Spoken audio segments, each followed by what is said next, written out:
Dr. Eleanor Winters drummed her fingers against the podium, eyes narrowing behind wire-rimmed glasses as she scanned the lecture hall. Someone tell me the primary factors that led to the collapse of the Soviet-Afghan campaign. Her voice cut through the room like a steel blade. 24 graduate students shifted uncomfortably in their seats. Advanced military strategy wasn't just the most demanding course at Georgetown School of Foreign Service. It was Dr. Winters' personal kingdom, a kingdom where being wrong was unforgivable. In the third row, Nova Johnson raised her hand. Steady, confident, the motion drew Winters' icy gaze immediately. Ms. Johnson, the professor's tone carried a hint of something between skepticism and dismissal. Enlighten us. Nova straightened in her seat. At 32, she was older than most students in the program. Her crisp white button-down contrasted with her dark skin, her natural hair pulled back neatly. The Soviet failure wasn't primarily tactical or resource-based, as most analyses suggest. Winters' eyebrow arched sharply. The lecture hall grew silent. Their fundamental miscalculation was cultural. They applied conventional warfare doctrine against an unconventional opponent whose social structures rendered traditional power dynamics ineffective. Nova's voice remained calm, measured. Soviet command never adapted to the tribal leadership dynamics that... Incorrect. Winters cut her off with a dismissive wave. That's the kind of superficial analysis I'd expect from someone who's never studied actual military doctrine. Several students glanced away, embarrassed for Nova, others smirked. The tension in the room thickened like smoke. Nova remained perfectly still. With respect, Professor, I believe if you examine the declassified Karmal communications from 1982, they explicitly acknowledge. Ms. Johnson, Winters' voice dropped an octave. I've authored 3 books on Soviet military doctrine. I've lectured at West Point. Your cultural analysis is the kind of fashionable revisionist thinking that's corrupting serious strategic studies. The professor turned away, clearly considering the matter closed. Mr. Abernathy, perhaps you can provide a more rigorous analysis. Tyler Abernathy, square-jawed and confident in his tailored blazer, nodded eagerly. The Soviets failed due to tactical overextension and inadequate air mobility assets. Their BTR mechanized columns couldn't establish effective cordons in mountainous terrain, allowing Mujahideen forces to... Excellent. Winters nodded approvingly. Continue. Nova's expression remained neutral, but her eyes burned. This wasn't just about being contradicted. It was the same pattern she'd experienced since joining the program 6 months ago. The immediate dismissal, the assumption of ignorance. Her phone vibrated in her pocket once, twice, 3 times in rapid succession, the emergency pattern. Nova discreetly checked the screen under her desk. SecDef urgent, confirm package, Sierra actual, authorization Frost 7. Her stomach tightened. The Secretary of Defense needed her to confirm a strike package. Now Nova raised her hand again, interrupting Tyler's eager monologue about Soviet helicopter vulnerabilities. Winters' face hardened into a mask of irritation. Ms. Johnson, we've moved on. I need to step out. Nova's tone had shifted subtly. More direct. It's urgent. The professor's eyes narrowed to slits. We're in the middle of a critical analysis. Whatever it is can wait. It can't. Nova began gathering her materials. Sit down, Ms. Johnson. Winters' voice cracked like a whip. Or don't bother returning to this class. The lecture hall went deadly silent. 24 students frozen in place, witnessing a point of no return. Nova stood, her movement deliberate, unhurried. Professor Winters, I don't have time to explain, but I need to take this call. This is absolutely unacceptable. Winters' face flushed red. Who do you think you are? Before Nova could respond, the lecture hall door swung open. A man in a dark suit entered, his government earpiece unmistakable. He scanned the room, eyes locking on Nova. "Colonel Johnson," his voice carried across the silent room. "SecDef is waiting. The situation is time-sensitive." Every head in the room swiveled toward Nova. "I'll be right there." Nova nodded, then turned back to the professor whose mouth had fallen open in shock. "Dr. Winters, I apologize for the interruption. Perhaps we can continue our discussion about the Carmel communications another time." As Nova walked toward the door, her phone rang. She answered, her voice shifting into a tone none of her classmates had ever heard before. "Johnson confirming Sierra Actual. Authorization Frost 7-. She paused, listening. "Yes, sir. Understood. I'll be there in 10. The agent held the door open. As Nova passed through, the class erupted into confused murmurs. Dr. Winters stood frozen behind her podium, face drained of color, suddenly aware she'd just publicly dressed down a senior military officer in front of 24 future diplomats and policymakers. Tyler Abernathy's confident smirk evaporated. His gaze dropped to his notebook where he'd written, "Cultural factors irrelevant to Soviet strategy. Focus on tactical failures." His pen hovered over the page as a terrible thought formed. What if everything he thought he knew was wrong? The black SUV peeled away from the curb before Nova had fully closed the door. "Sorry for the classroom entrance, Colonel." The agent, Davidson according to his badge, kept his eyes on the road. SecDef insisted on immediate contact. "What's the situation?" Nova was already opening the secure laptop he'd handed her. "Developing in the Kunduz region. Intelligence suggests Russian private military contractors engaging with local tribal forces. Similar pattern to 2018, but with potential Iranian elements." Nova's mind immediately mapped the tribal territories, the power structures, the likely chain of escalation, the exact dynamics she'd been trying to explain in class minutes earlier. "Strike packages awaiting your verification before SecDef presents to POTUS." Davidson navigated through DC traffic with practiced precision. "They specifically requested your cultural assessment before proceeding."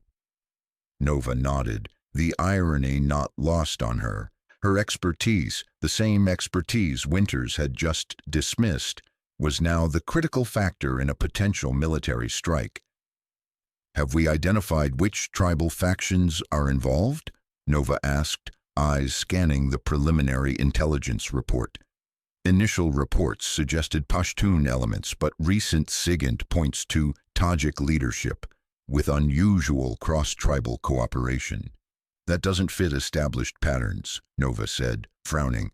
"The Tajik and Pashtun groups in Kunduz have historical animosities dating back generations. Something's off."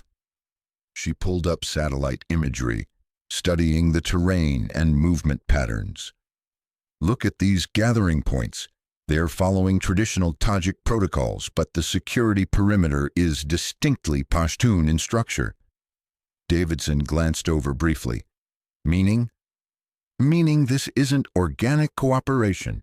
Someone's coordinating these groups artificially." Nova's fingers flew over the keyboard, pulling up additional intelligence files. The Russians might be leveraging existing rivalries, creating temporary alliances against common enemies. "Is that significant for the strike assessment?" "Critically. If we hit now, we could inadvertently strengthen local perception that America is that common enemy." Nova continued analyzing the data. "We need to identify the key connectors, the individuals bridging these tribal divisions. Those are our actual targets, not the broader groups."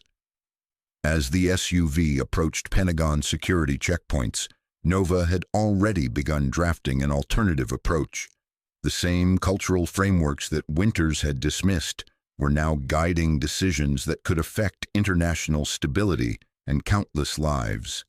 As they sped toward the Pentagon, Nova forced herself to focus on the intelligence before her, pushing the classroom humiliation aside. Lives hung in the balance. The complex tribal relationships in Kunduz wouldn't wait for her wounded pride. But some part of her knew the confrontation with Winters was far from over. At Georgetown, the advanced military strategy class had descended into chaos. Was that for real? A student near the front whispered loudly enough for everyone to hear. Did he call her Colonel? Another voice from the back. Dr. Winters struggled to regain control. Her authoritative presence suddenly diminished. Let's continue with our analysis of Soviet tactical failures. But the damage was done. Phones were already out beneath desks, students discreetly searching. Colonel Nova Johnson, Pentagon. Tyler Abernathy found himself doing the same. His screen filled with results. Colonel Nova Johnson, Ph.D., Special Advisor, Cross-Cultural Military Operations, Bronze Star recipient, Afghanistan, author, Tribal Dynamics in Modern Conflict, former liaison to NATO Strategic Command. Tyler's stomach dropped. He'd just spent 5 minutes contradicting one of the Pentagon's leading experts on the very topic he was discussing. Professor, a student in the back raised her hand tentatively. Colonel Johnson mentioned the Carmel communications from 1982. Are those the same documents referenced in your second book's appendix? Dr. Winters stiffened. They are, Ms. Diaz. However, my analysis of those communications focused on their tactical implications, not cultural contexts. But didn't Carmel explicitly mention tribal resistance structures as a primary obstacle? Emma Diaz pressed, her confidence growing. I remember reading that in the translated excerpts. Several other students turned to look at Winters expectantly. The dynamic in the room had shifted perceptibly. The Carmel references to tribal structures were peripheral to the central strategic failures. Winters' voice lacked its usual certainty. Soviet High Command considered them secondary factors at most. Maybe that was exactly the problem, Tyler surprised himself by saying. They treated cultural factors as secondary when they were actually primary. Dr. Winters looked at him sharply. Just hours ago, he'd been her star student, reliably regurgitating conventional doctrine. Now he was questioning the very foundation of her analytical framework. Mr. Abernathy, perhaps you'd care to develop that thought? Her tone held a challenge. Tyler hesitated, suddenly aware of 24 pairs of eyes on him. I'm not sure I can properly articulate it without more research. Colonel Johnson seemed to be suggesting that the Soviet failure wasn't just about tactical missteps, but about a fundamental misunderstanding of the operational environment. And you find this compelling after one interrupted comment from Ms. Colonel Johnson? Winters asked, a slight edge in her voice. I find it worth considering, Tyler responded carefully, especially given her credentials. At the podium, Dr. Winters was losing her audience. Every student was now aware that something extraordinary had happened. The professor who prided herself on being the ultimate authority in the room had just been dramatically proven wrong. Class dismissed early today, she finally announced, voice tight. Review chapters 7 through 9 for next session. As students packed up, the whispers grew louder. Word was already spreading to other classrooms, other departments. By nightfall, the story would reach every corner of campus. Dr. Eleanor Winters, renowned expert on Soviet military doctrine, had just publicly dismissed the analysis of a decorated military officer specializing in the exact subject being discussed. And now that officer had been urgently called away by the Secretary of Defense himself. In the faculty lounge, Dr. Winters' hands trembled slightly as she poured herself a cup of coffee. Her colleague, Professor James Harrington, approached cautiously. Everything all right, Eleanor? I heard there was some commotion in your class. Winter's jaw tightened. Did you know we have an active duty military officer in the graduate program? A full colonel? Harrington nodded slowly. Nova Johnson. Yes, it was in the departmental memo last semester. Prestigious fellowship program. The Pentagon occasionally embeds senior officers in academic settings to bridge the military-academic divide. The coffee cup froze halfway to Winter's lips. There was no memo. There absolutely was. Harrington pulled out his phone, scrolled through emails, and turned the screen toward her. Look, please welcome Colonel Nova Johnson, currently serving as Special Advisor on Cross-Cultural Military Operations to the Secretary of Defense. Winters stared at the email she had apparently received and ignored 6 months ago. Eleanor, Harrington's voice lowered, tell me you haven't been giving her a hard time. The coffee cup shook, dark liquid sloshing over the rim. I may have been less receptive to her contributions than would have been appropriate had I known her position. Harrington's eyes widened. What exactly happened today? She was called out of class by a Pentagon representative. Winters set down her cup, suddenly looking her age. In front of the entire class. Oh, Eleanor. Harrington sat heavily in the chair opposite her. This isn't just about academic disagreement, is it? This is about the pattern. What pattern? Winters bristled. The same pattern we discussed during last year's diversity and inclusion workshop. The one you called, and I quote, unnecessary social engineering in academic discourse. Winters' face flushed. This has nothing to do with that. Doesn't it? Harrington leaned forward. Think about it, Eleanor. Have you dismissed other students' contributions this semester with the same vigor? I maintain high standards for everyone. Do you? Because from what I've observed, your high standards seem particularly exacting for certain students, like Nova Johnson, like Manuel Rivera before her, like Keisha Washington last year. Winters sat in uncomfortable silence. You've built your reputation on being a tough but fair professor. Harrington continued gently. I think you need to consider whether the fair part still applies. I don't discriminate against students, James. But even as she said it, a montage of interactions flashed through her mind. The interruptions, the dismissals, the subtle pattern she had never consciously acknowledged. I know you don't believe you do, Harrington said, standing, but intention and impact are different things. Colonel Johnson's credentials were literally in your inbox. Why didn't you know who was sitting in your classroom? He left her with that question hanging in the air, along with the unsettling feeling that her careful self-image as a rigorous but equitable academic might be more fiction than fact. At the Pentagon, Nova stood in the Secretary of Defense's outer office, waiting to be called in. The urgent situation had been temporarily contained. Her assessment of the tribal dynamics had led to a crucial adjustment in the approach.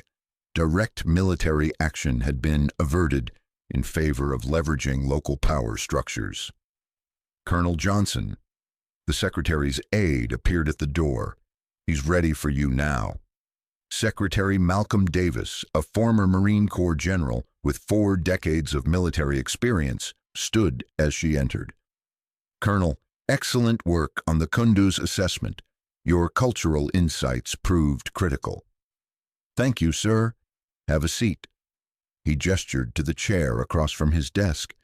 Your perspective prevented what could have been a significant escalation. The President specifically mentioned your contribution in our briefing.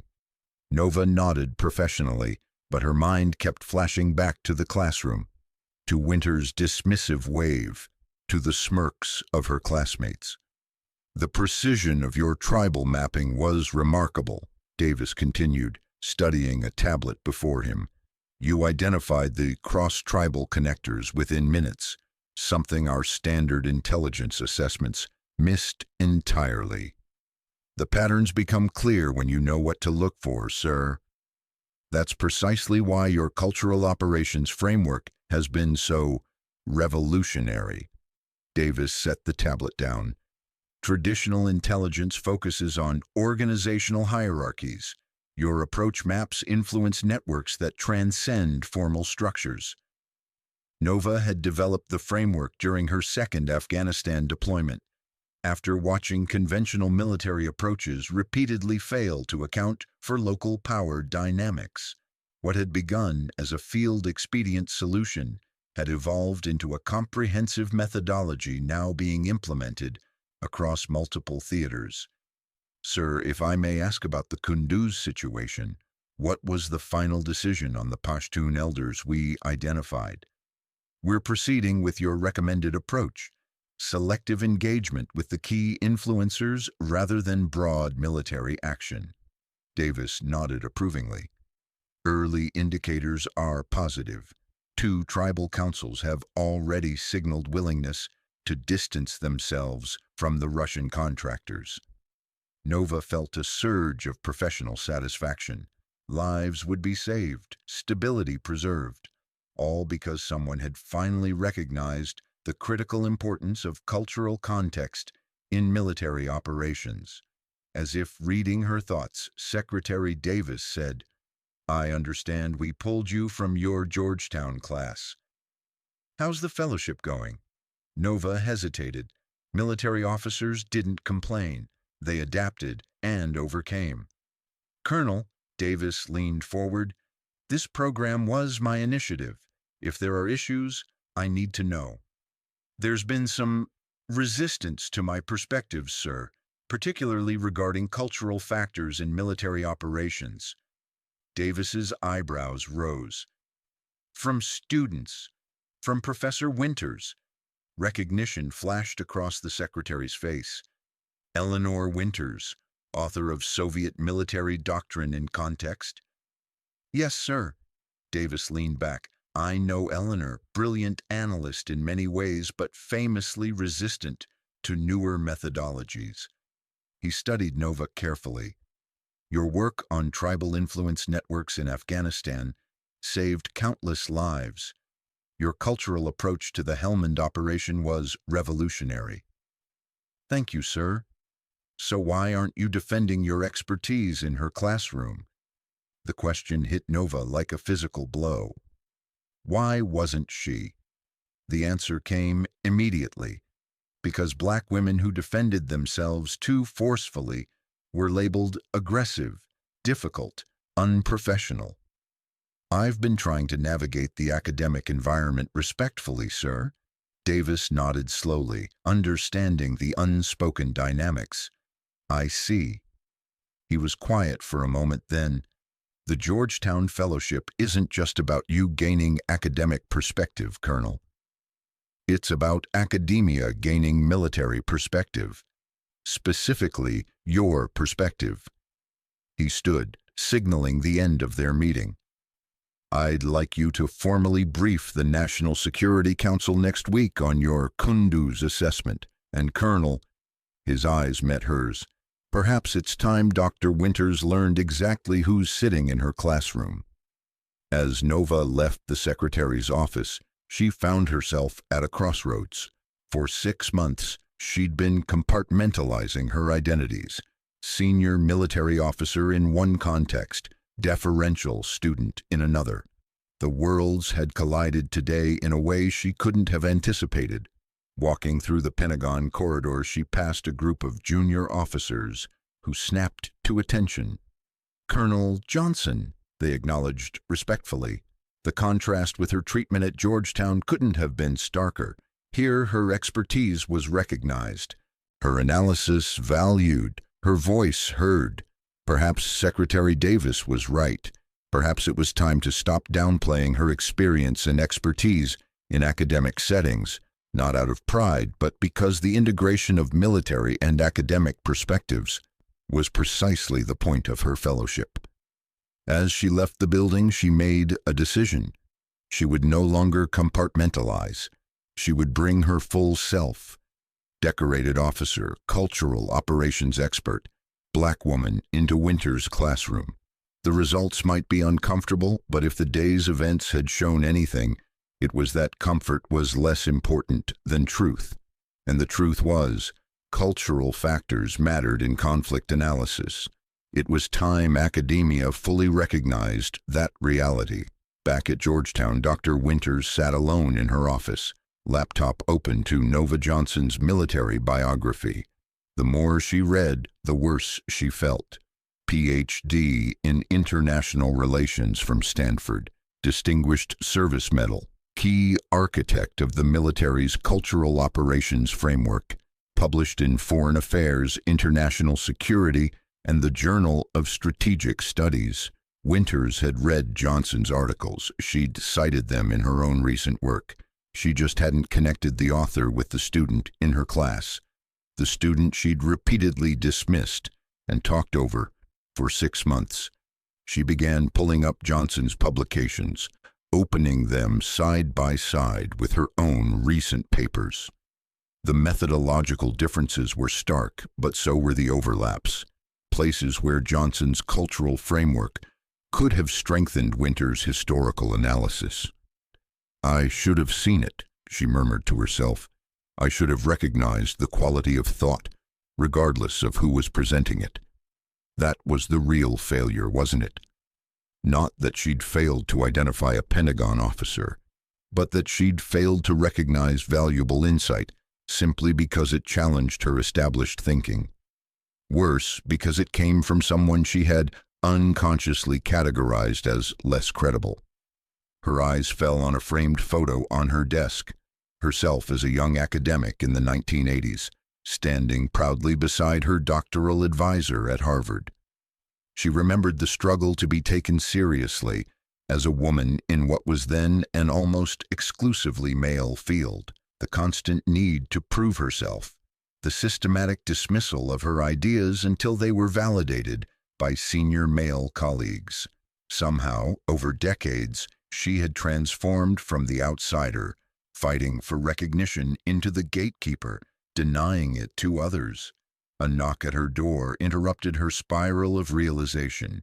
Dean Robert Chen stood in the doorway, his expression grave. "Eleanor, we need to talk about what happened today." "Robert, I can explain."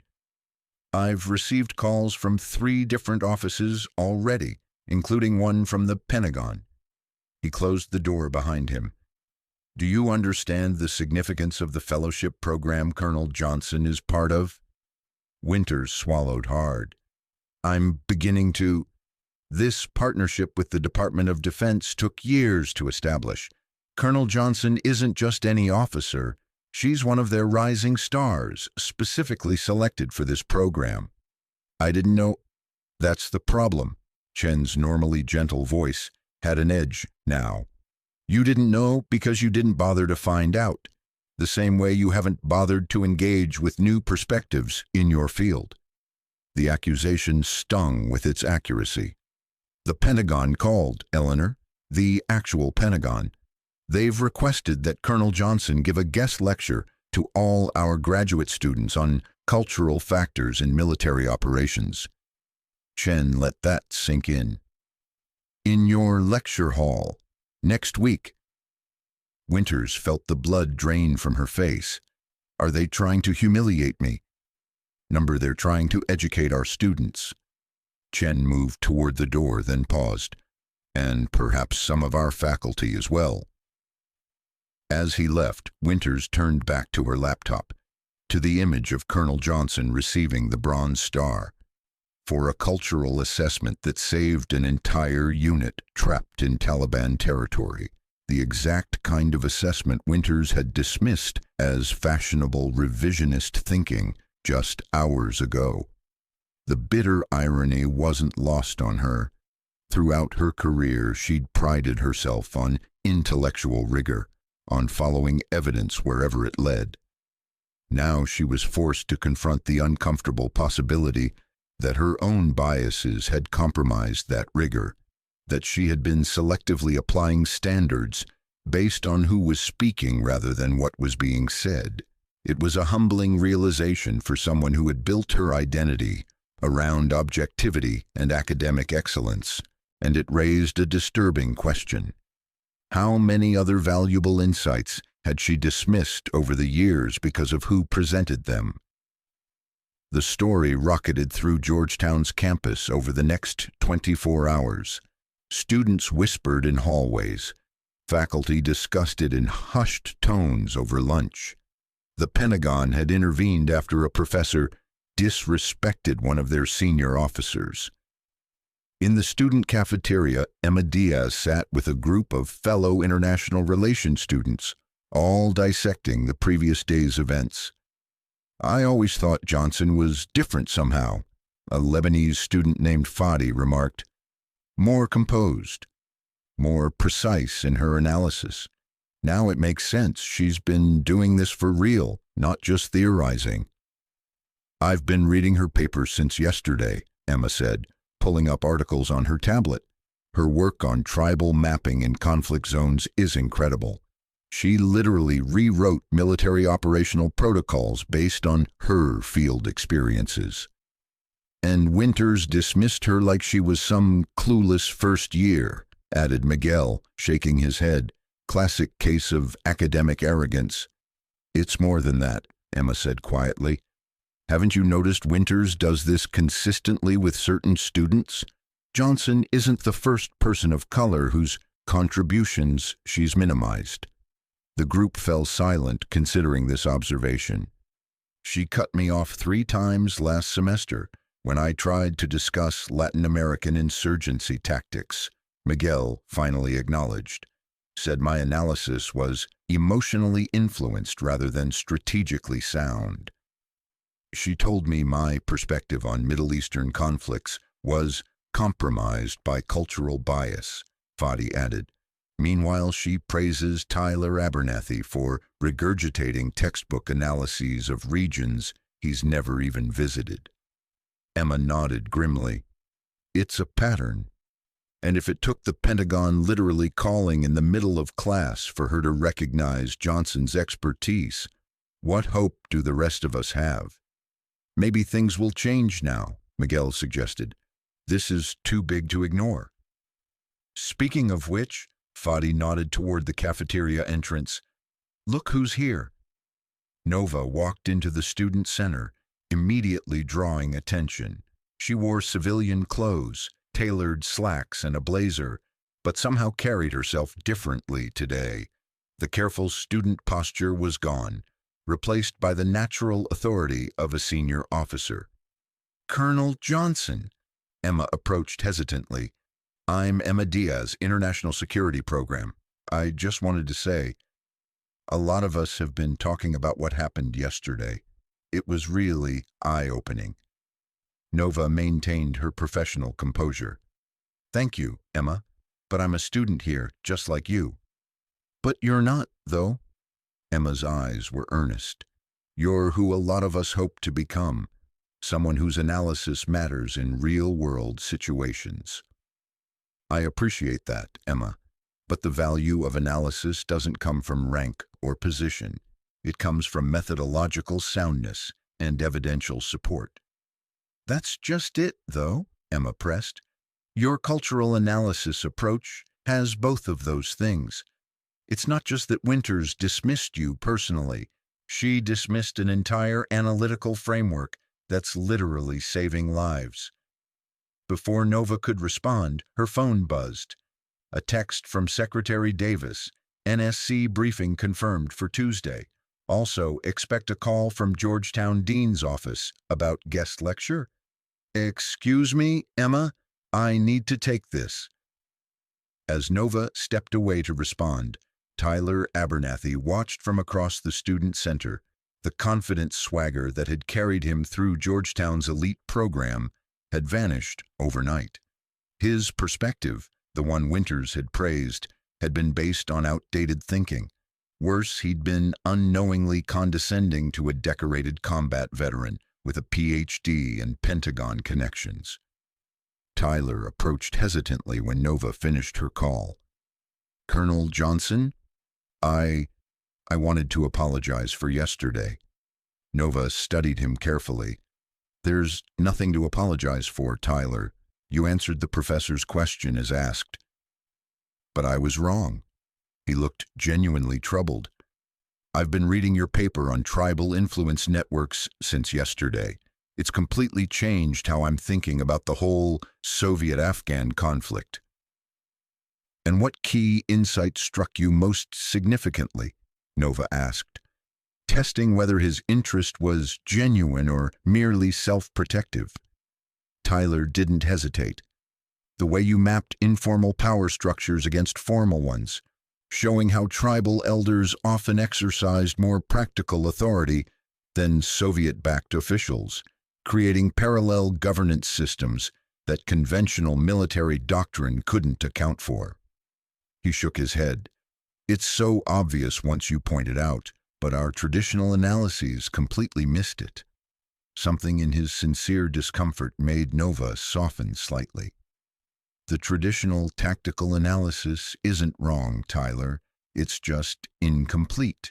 Military operations don't happen in a cultural vacuum. Would you, he hesitated, would you be willing to talk more about your approach sometime? Maybe a coffee or something? Nova considered him for a moment. I'm pretty busy with Pentagon duties this week, but I'm having an informal study group at the library Thursday evening. You're welcome to join. Tyler nodded eagerly. Thank you, I definitely will. As he walked away, Nova noticed other students watching their exchange. The dynamic had shifted, not just for her, but potentially for other students of color in the program who had faced similar dismissal of their perspectives. Maybe something good could come from yesterday's humiliation after all. Dr. Winters paced her office, phone pressed to her ear. James, you don't understand. The Pentagon is sending her to lecture in my class. My class. This is a deliberate power play. Professor Harrington's voice came through wearily. Eleanor, this isn't about you. It's about providing our students with valuable perspective from an actual practitioner. She was my student. Now she's lecturing. The optics are terrible. The optics were terrible when you dismissed the analysis of a decorated officer in front of the entire class, Harrington countered. Look, I've known you for 15 years. You're a brilliant scholar, but you've always had a blind spot when it comes to perspectives that challenge your established views. Winters stopped pacing. What are you saying? I'm saying maybe it's time to listen instead of just defending your position. Johnson's work on cultural factors in military operations is groundbreaking. The Pentagon doesn't just value it. They've restructured entire operational approaches based on it. The silence stretched between them. Eleanor, are you still there? I need to go. Winters hung up and sank into her chair. She pulled out Colonel Johnson's most cited paper, Tribal Dynamics and Counterinsurgency, a new framework for military operations. She'd skimmed it before, dismissing it as trendy theorizing. Now she forced herself to read it properly. By the third page, an uncomfortable realization settled over her. Johnson's analysis wasn't just sound, it was revolutionary. The paper methodically dismantled the conventional understanding that Winters had built her career upon. With growing unease, she recognized references to the very Carmel communications Johnson had mentioned in class, primary source material Winters herself had never fully examined. The truth crashed down with devastating clarity. She hadn't dismissed Johnson's analysis because it was wrong. She'd dismissed it because it threatened everything she thought she knew. Dr. Winters leaned back in her chair, mind racing. She'd always considered herself an empiricist, someone who followed evidence and data wherever it led. The realization that she'd been subconsciously protecting her established theoretical framework from challenge was profoundly disturbing. And if she'd been wrong about this, about something so central to her expertise, what else might she have been wrong about? The question opened a vertigo-inducing chasm of academic self-doubt, the kind of existential intellectual crisis most scholars experience early in their careers. not as established authorities in their field. She reached for her phone, then hesitated. What could she possibly say to Colonel Johnson now? Any apology would seem self-serving in the wake of the Pentagon's intervention. Instead, she opened her laptop and began a new document. Syllabus revisions, integrating cultural analysis in strategic studies. It wasn't enough, but it was a start, a tangible acknowledgement that change was necessary.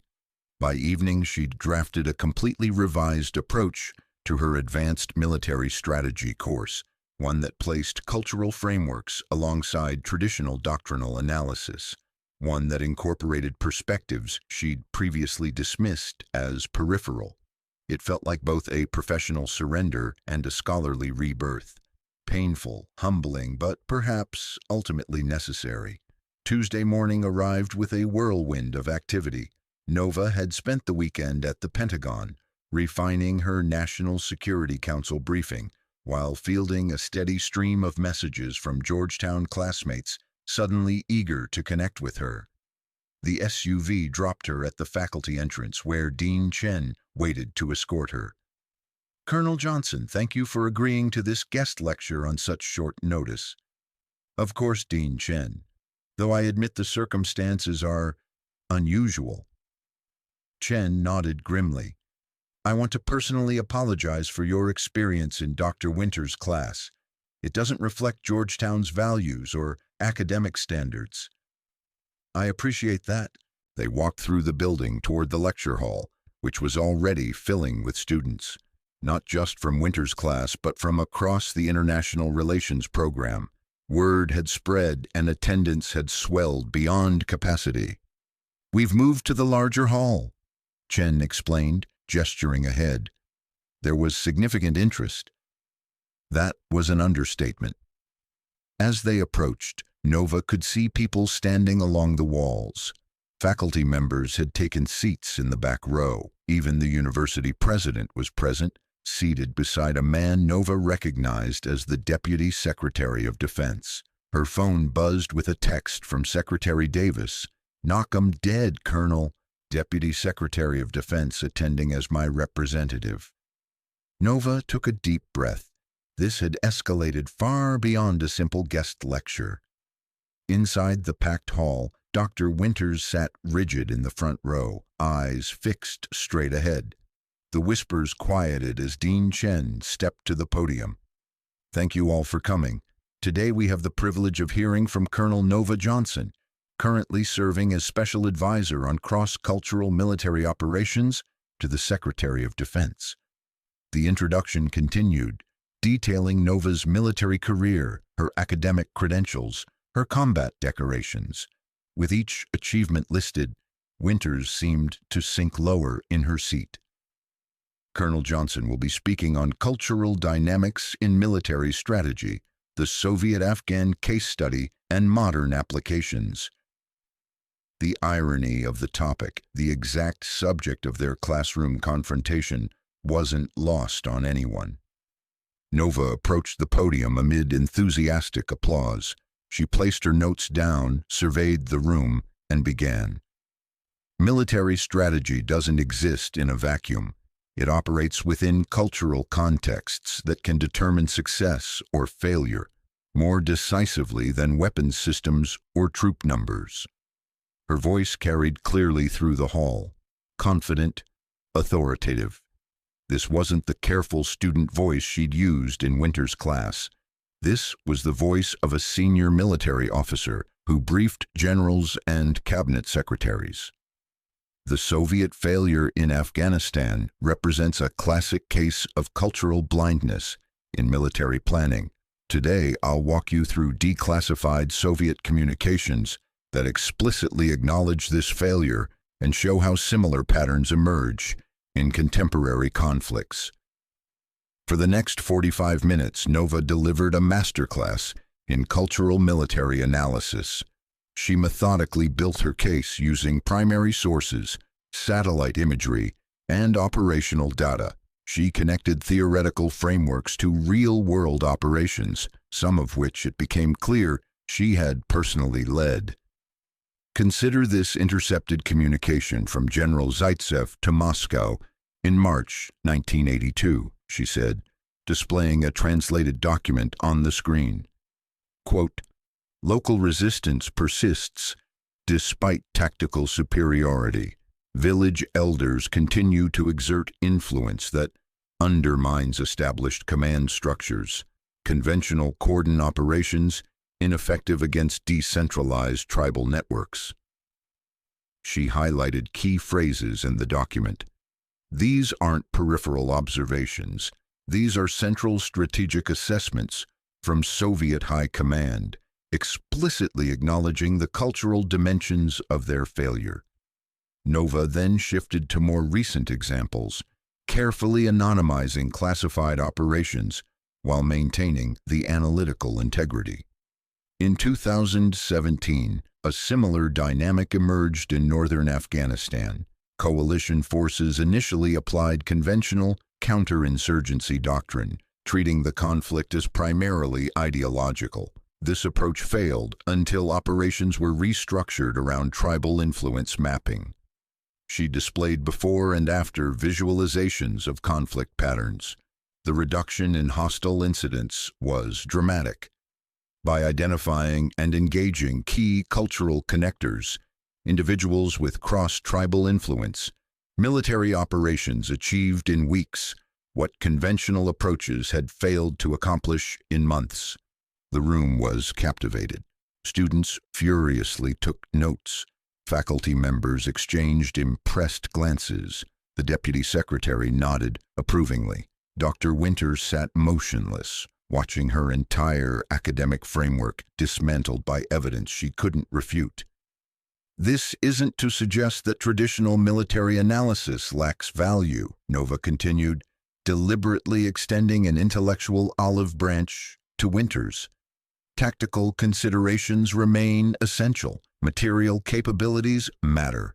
But when these analyses operate without cultural context, they consistently lead to strategic failure."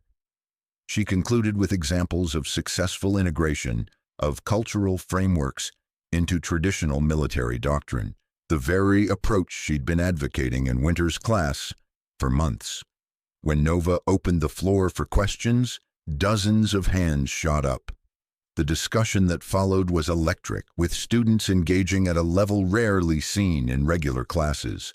"Colonel Johnson," Emma Diaz asked, "how did you first develop this analytical framework? Was it through academic research or field experience?" "Both, actually," Nova replied. "The initial insights came during combat operations in Helmand Province in 2014, where conventional approaches were failing. We began mapping tribal relationships against operational outcomes and found compelling correlations. That field-developed methodology was later refined through academic research, resulting in the formal cultural operations framework now being implemented across regional commands." Another student asked about resistance to the framework within military hierarchies. "Institutional resistance to new methodologies is natural in any organization," Nova answered diplomatically. "The military is no exception. What ultimately matters is effectiveness." When cultural mapping began demonstrating superior operational outcomes, institutional acceptance followed, though not without significant effort from advocates across multiple commands. Tyler Abernathy raised his hand. "Colonel, your analysis suggests that Soviet failure in Afghanistan was predetermined by their inability to adapt to cultural realities. Could a more culturally informed approach have changed the outcome, or were there structural limitations that would have prevented success regardless?" It was a thoughtful question that bridged conventional and cultural perspectives. Nova nodded appreciatively. "Excellent question, Mr. Abernathy. I believe a culturally informed approach could have significantly altered Soviet operations, potentially enabling a negotiated withdrawal that preserved greater stability. However, you're right to identify structural limitations. Soviet military doctrine was institutionally resistant to incorporating cultural dimensions. Their hierarchical command structure made adaptation exceptionally difficult, even when field commanders recognized the problem. The exchange demonstrated precisely the kind of integrated analysis Nova had been advocating, one that incorporated both traditional and cultural frameworks. Finally, Dean Chen stepped forward. "We have time for one last question." His eyes scanned the room, then settled deliberately on Dr. Winters. "Professor, perhaps you'd like to engage with Colonel Johnson's analysis?" The room went silent. Every eye turned to Winters. For a moment it seemed she might refuse. Then, slowly, she rose to her feet. "Colonel Johnson," her voice was strained but controlled, "your analysis of the Carmel communications is compelling. I wonder if you could expand on how these cultural factors might apply to contemporary Russian operations in Central Asia." It was a genuine question, an academic olive branch. Nova nodded respectfully. "An excellent question, Professor Winters." For the next 5 minutes, she built on her framework, applying it to current Russian activities with a level of detail that could only come from someone with access to classified intelligence. She didn't gloat or score points. She simply shared expertise. Russian operations in Central Asia today demonstrate a more sophisticated understanding of tribal dynamics than their Soviet predecessors, she explained. They're actively leveraging existing cultural fault lines rather than attempting to impose external structures. This makes their approach potentially more effective, but also creates specific vulnerabilities that can be addressed through targeted cultural engagement strategies. She outlined several such strategies, careful to remain in unclassified territory, while providing genuine analytical insight. "The key difference today is information penetration," she concluded. Soviet commanders in Afghanistan operated with limited cultural intelligence.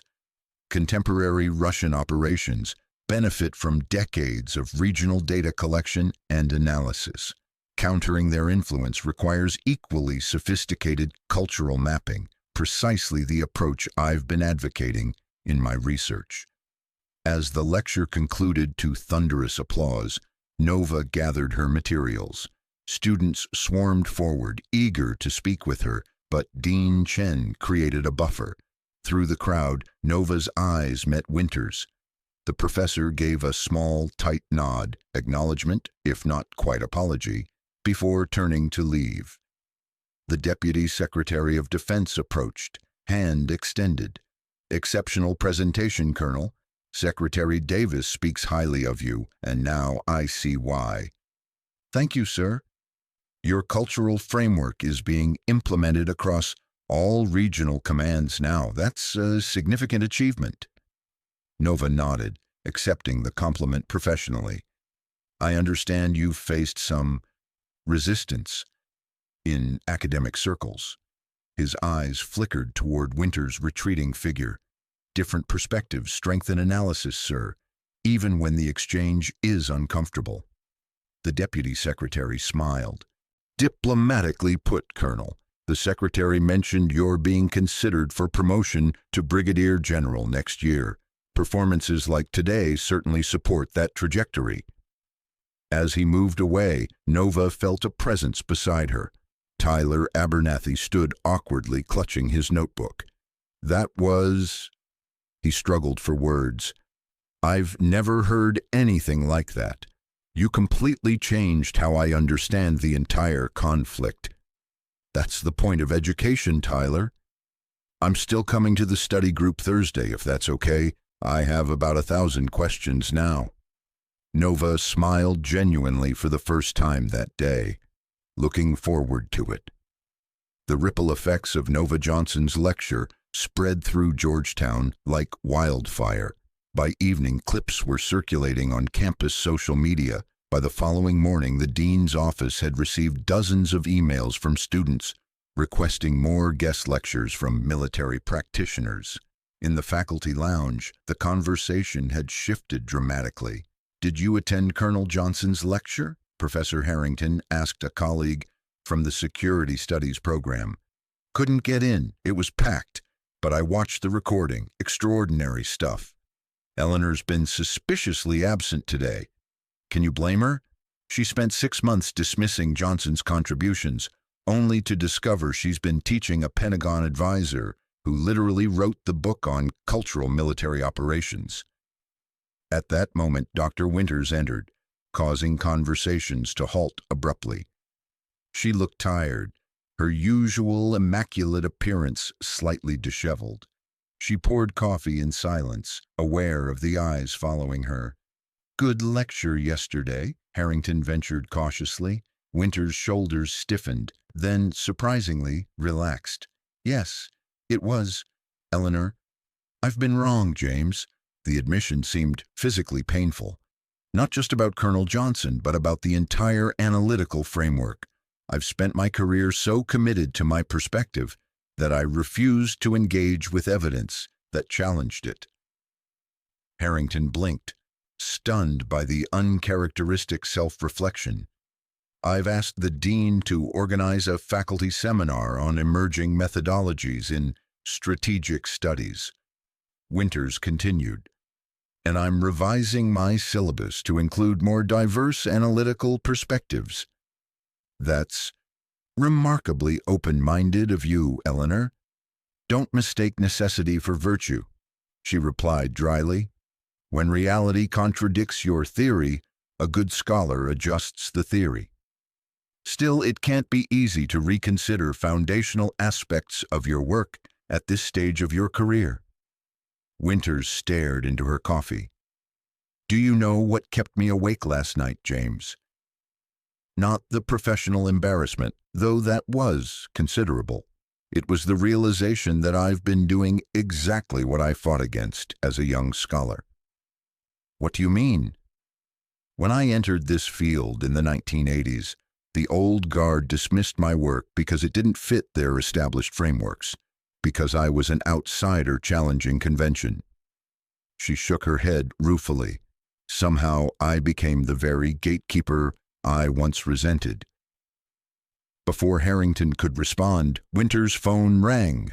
She checked the screen, frowned, and answered. This is Dr. Winters. She listened for a moment, eyes widening. Yes, I'm available. I understand. Thank you. She hung up, looking slightly dazed. Everything all right? Harrington asked. That was the Pentagon. The deputy secretary wants to meet with me about participating in a cross-disciplinary working group on Soviet-era intelligence reassessment. She shook her head in disbelief. Apparently, Colonel Johnson suggested I might have valuable insights despite our different analytical approaches. Harrington couldn't suppress his surprise. She recommended you. After everything that happened. It would seem so. Winters gathered her things, a new determination in her movements. I need to prepare. This is unexpected. As she left, Harrington smiled to himself. Colonel Johnson had done more than prove a point. She'd potentially opened a door for genuine intellectual exchange, exactly what academic military partnerships were supposed to foster. Outside in the corridor, Winters paused. Considering this unexpected development, Johnson had every reason to exclude her, to use this moment of professional ascendance to sideline a difficult academic. Instead, she'd extended a collaborative hand. It was a level of professional generosity Winters wasn't certain she would have shown in similar circumstances, and it suggested that Johnson's perspective on cultural dynamics, on collaborative approaches, on integrating diverse viewpoints might have even more merit than Winters had begun to realize. She straightened her shoulders and continued walking, mind already mapping the potential contributions she could make to the Pentagon working group. Perhaps there was scholarly life beyond her established frameworks, after all. Thursday evening found the Georgetown Library study room filled beyond capacity. What had started as Nova's small study group had transformed into an impromptu seminar, with students sitting on the floor and standing against walls. I didn't expect quite this turnout, Nova commented as she arranged her materials. Tyler, who had arrived early to secure a front-row seat, looked around at the packed room. Word got out that you were discussing cultural analysis methodologies. People have been talking about nothing else since your lecture.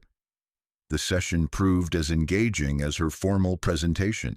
Nova broke down complex cultural mapping techniques, showing students how to analyze regional power structures beyond conventional political frameworks. The key is to look for influence networks that don't appear on organizational charts, she explained. In many regions, tribal elders hold more practical authority than government officials. Religious leaders shape public response more than formal education systems. She projected a detailed diagram on the screen, a cultural influence map of a northern Afghan province. The intricate web of relationships, loyalties, and power dynamics was far more complex than traditional military hierarchies. This is what conventional analysis misses, she explained. Standard intelligence focuses on formal power structures, government officials, military commanders, recognized political leaders. But in many conflict zones, these aren't the actual decision makers. She highlighted several nodes in the network. These individuals have no official titles, no formal authority, but they control resource distribution, mediate disputes, and determine whether communities cooperate with outside forces. They're the true power brokers. Students who had been taught to prioritize economic and military factors in geopolitical analysis were visibly recalibrating their thinking. Emma Diaz raised her hand. Colonel Johnson, how did you develop this approach? It's so different from what we're typically taught. Nova considered the question carefully. Necessity, honestly. In Afghanistan, our conventional approaches weren't working. Too many operations failed because we misunderstood local power dynamics. She paused, deciding how much to share. I was deployed to Helmand Province in 2014.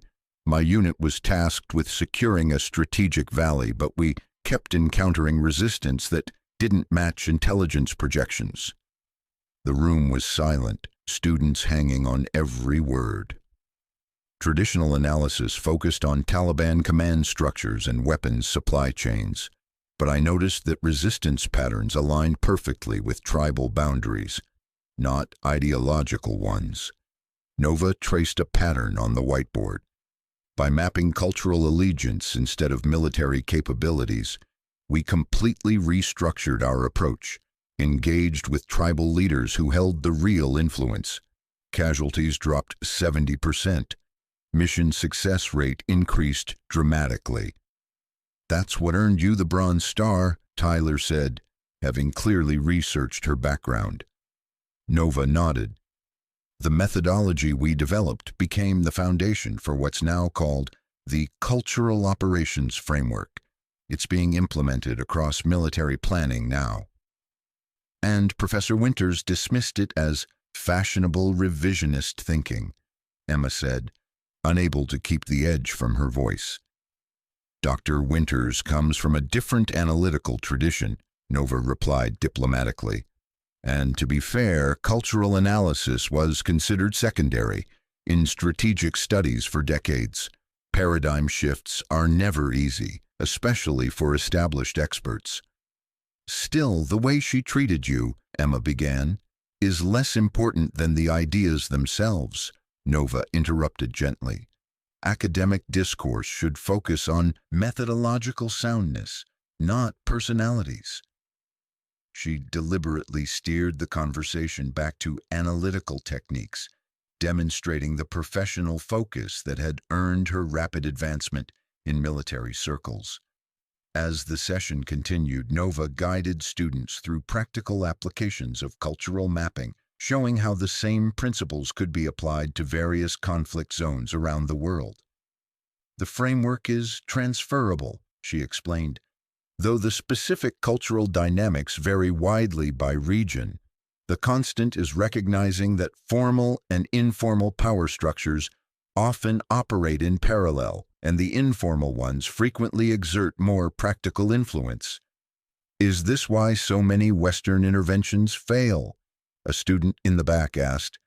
Because we focus on establishing formal institutions without understanding existing cultural power structures. That's a significant factor, Nova confirmed. We build ministries and train official security forces, but often ignore the tribal councils or religious authorities that communities actually trust and obey. How do you get military leadership to take these cultural factors seriously? Another student asked. That's excellent news for your students. An aide approached, informing Nova that the secretary needed her for a briefing. As she prepared to leave, Winters said, Colonel, may I ask, why did you recommend me for the Pentagon working group after how I treated you? Nova considered the question carefully. Because good analysis requires diverse perspectives, Professor, even when those perspectives challenge our own. Your expertise on Soviet doctrine is valuable, even if your framework needed expansion. She straightened her uniform jacket, the new metal gleaming. In the field, I learned that being right matters more than being validated. Lives depend on accurate analysis, not on who gets credit for it. As Nova walked away to her briefing, Dr. Winters watched with newfound respect. The lesson had been painful but necessary. In her decades of teaching, she'd been the one evaluating others, issuing grades, approving dissertations, shaping careers. Now she'd been evaluated and found wanting, not by a peer review committee or academic journal, but by reality itself, by the practical application of knowledge in situations where lives hung in the balance. The academic and military worlds, so often separate, had collided in her Georgetown classroom, and in that collision, a more complete understanding had emerged. Back at Georgetown the following Monday, the atmosphere in advanced military strategy class had transformed completely. Dr. Winters entered to find students already engaged in animated discussions about cultural influence networks in contemporary conflicts. The whispers quieted as she approached the podium. Good morning. Her voice carried its usual authority, but with a new note of thoughtfulness. Before we begin today's topic, I want to acknowledge some changes to our course framework. Students exchanged curious glances. I've revised our syllabus to incorporate cultural analytical approaches alongside traditional strategic doctrine. She gestured to the updated reading list displayed on the screen. You'll notice several additions, including Colonel Johnson's papers on tribal influence networks. Murmurs spread through the classroom. This was not the doctor. Winters they had known all semester. Additionally, we'll be welcoming several guest lecturers from both academic and military backgrounds to provide diverse perspectives on strategic analysis. Tyler raised his hand. Professor, does this mean we're abandoning conventional tactical assessment methods? Not at all, Mr. Abernathy. We're expanding our analytical toolkit. Winters surveyed the room. The most effective strategic analysis integrates multiple frameworks. Traditional doctrinal approaches remain valuable, but they're incomplete without cultural context. She tapped her desk thoughtfully. I've been invited to participate in a Pentagon working group, reassessing Soviet-era intelligence through cultural analytical lenses. This collaboration between academic and military perspectives represents the future of strategic studies. The students looked genuinely impressed. Being involved with a Pentagon working group carried serious weight in their field. Now, Winters continued with newfound energy. Let's return to our discussion of the Soviet-Afghan conflict. Who can integrate both tactical and cultural factors in analyzing the Soviet failure? Hands shot up across the room. Far more than in previous sessions, the discussion that followed was richer, more nuanced, and more engaged than any class that semester. Emma Diaz offered an analysis that bridged conventional military factors with tribal influence patterns. Tyler Abernathy built on her points, demonstrating how Soviet tactical doctrine might have been adapted to address cultural realities. Other students contributed perspectives that would have been dismissed as peripheral just weeks earlier.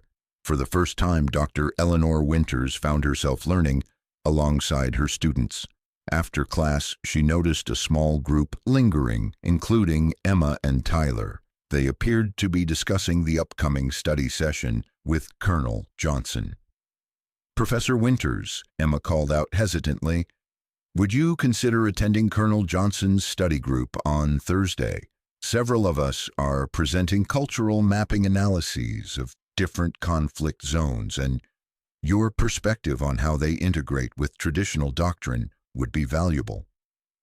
Winters hesitated, surprised by the invitation. "I'm not sure Colonel Johnson would welcome my presence." "Actually," Tyler interjected, "she specifically mentioned that your Soviet doctrine expertise would provide important historical context for the discussion." "Did she?" Winters couldn't hide her surprise.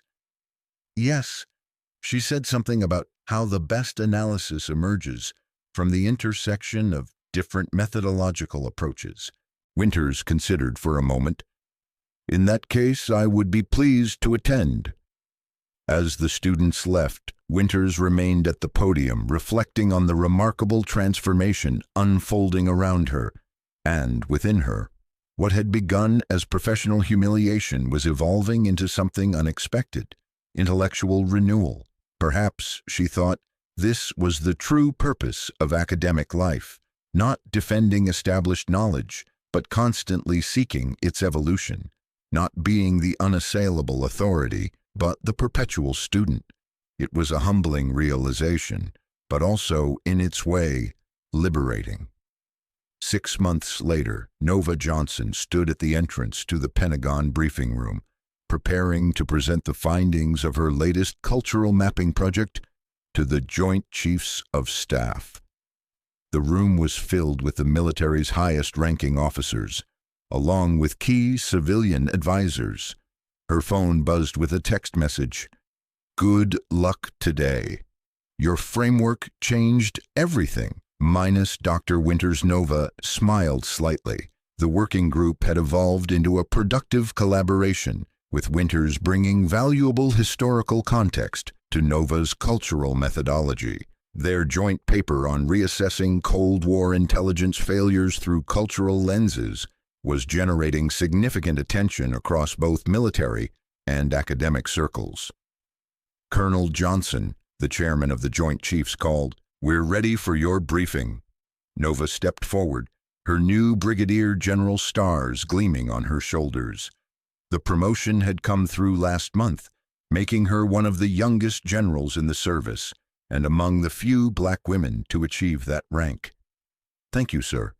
Today I'll be presenting the Cultural Operations Framework 2.0, incorporating findings from our field implementations across 3 regional commands." As she began her presentation, Nova reflected on the journey that had brought her here.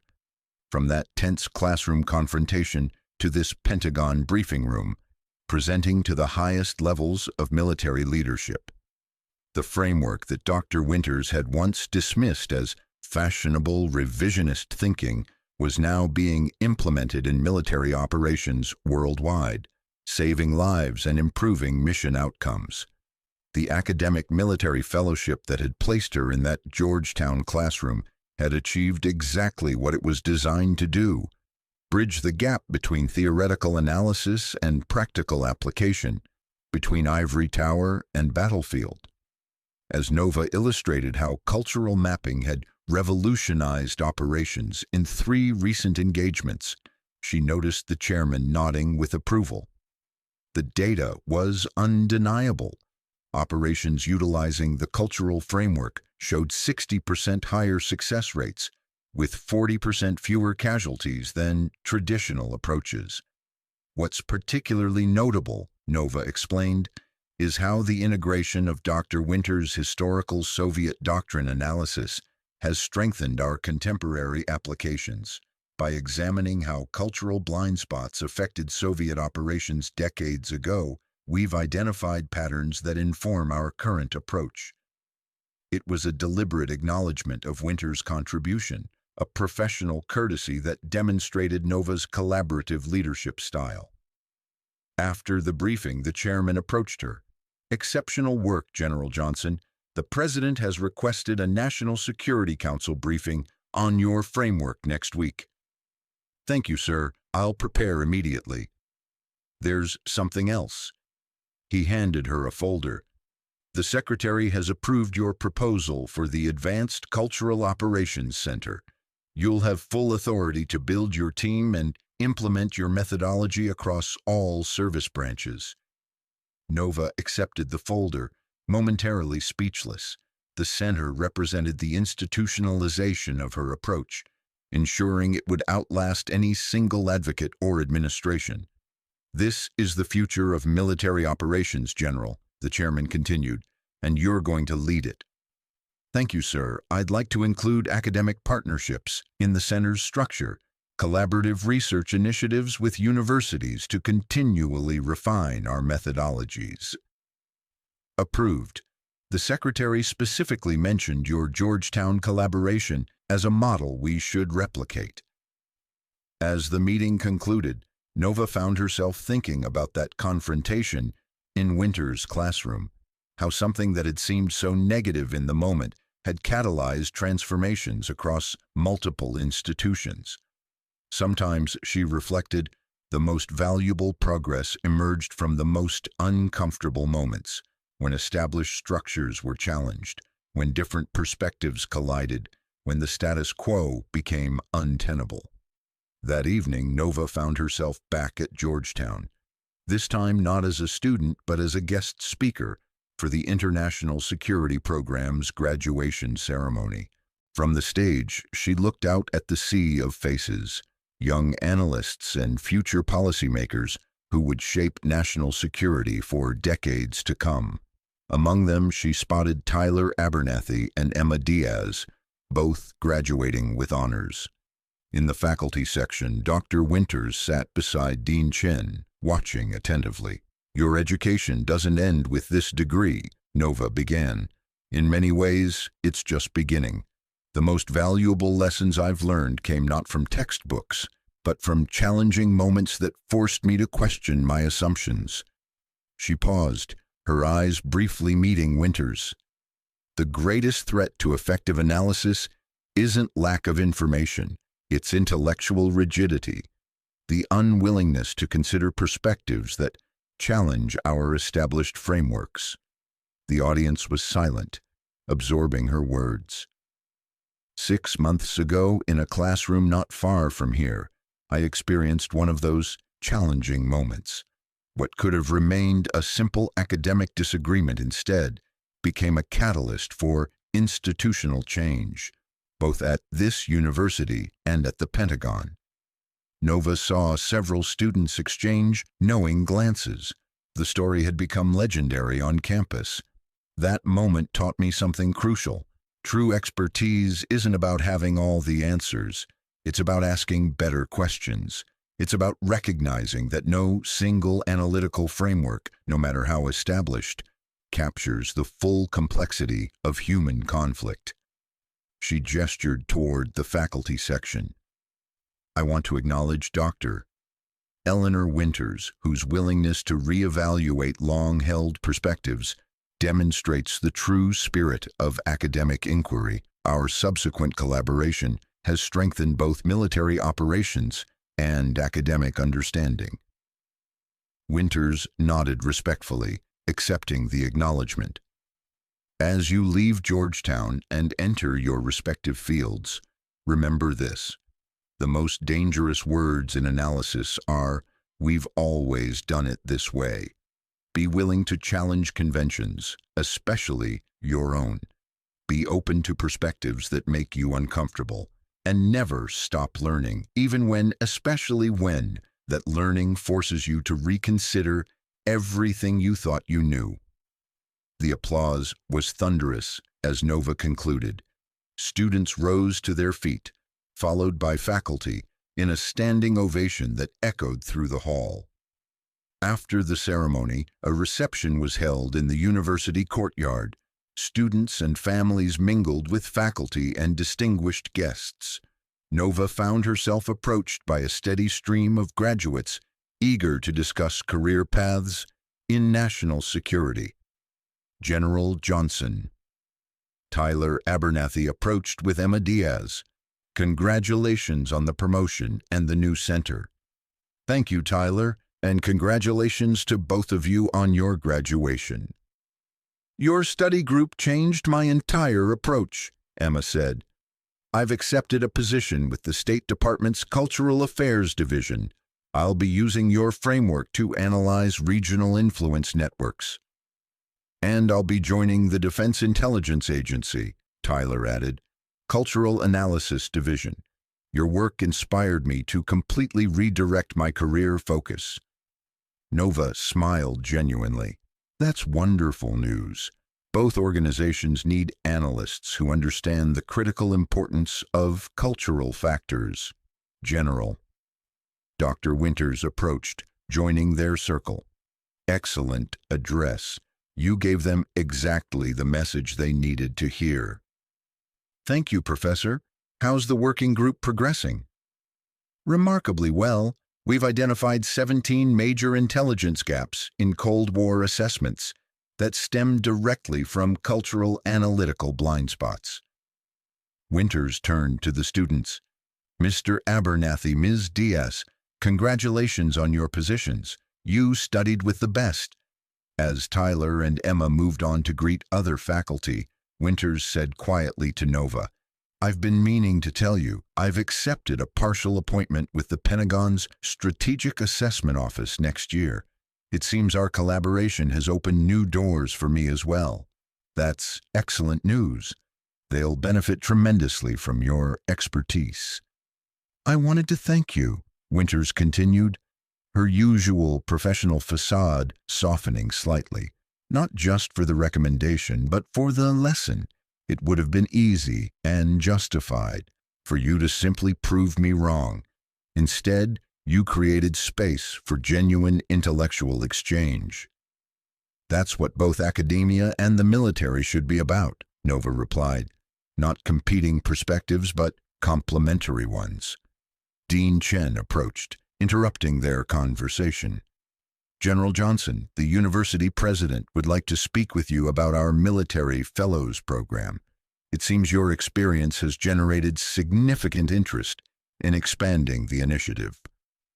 As Nova excused herself, Winters watched her navigate the crowd with graceful authority. The contrast with the student who had sat quietly in her classroom just 6 months ago was striking. Yet Winters now understood that Nova Johnson had always possessed that authority. She had simply chosen when and how to reveal it. The following week found Nova in the White House Situation Room, briefing the National Security Council on the Cultural Operations Framework. The president sat at the center of the table, flanked by cabinet secretaries and intelligence directors. The data is unequivocal, Nova concluded, displaying the final slide of operational outcomes. When we integrate cultural understanding into strategic planning, mission success rates increase dramatically, while casualties and collateral damage decrease. The president nodded thoughtfully. General Johnson, your approach challenges decades of established doctrine, yet the results speak for themselves. Thank you, Mr. President. I understand Dr. Winters from Georgetown is working with your team now, the same professor who initially dismissed your analysis. Yes, sir. Dr. Winters brings valuable historical expertise that strengthens our framework. Her willingness to engage with new methodologies demonstrates the kind of intellectual flexibility we need. The president smiled slightly. From classroom confrontation to White House briefing in 6 months. That's quite a journey, General. It's been instructive, sir. The Secretary of Defense tells me your Advanced Cultural Operations Center will be operational next month. I look forward to seeing how your framework continues to evolve. As the meeting concluded and officials filed out, the National Security Advisor remained behind with Nova. "That was masterful, General," she said. "The President rarely engages so directly with new methodologies." "Thank you, ma'am. You know, I was at Georgetown when the incident with Dr. Winters occurred. Word travels fast in Washington." Nova nodded but didn't comment. "What impressed me wasn't just your analysis, though that's exceptional, but how you handled the situation. You could have used your Pentagon position to simply override her. Instead, you chose to educate, to bring her into the process rather than exclude her. It seemed the more productive approach." "It was, and it's precisely why you're standing in the White House today instead of still fighting academic battles." The National Security Advisor gathered her papers. "That's the kind of leadership we need, General. Not just brilliant analysis, but the wisdom to know how to implement it." As Nova left the White House, she reflected on the advisor's observation.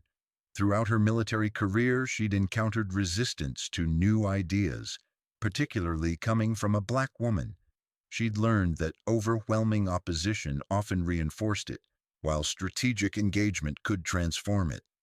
The confrontation with Dr. Winters had been merely the most public example of a dynamic she'd navigated countless times.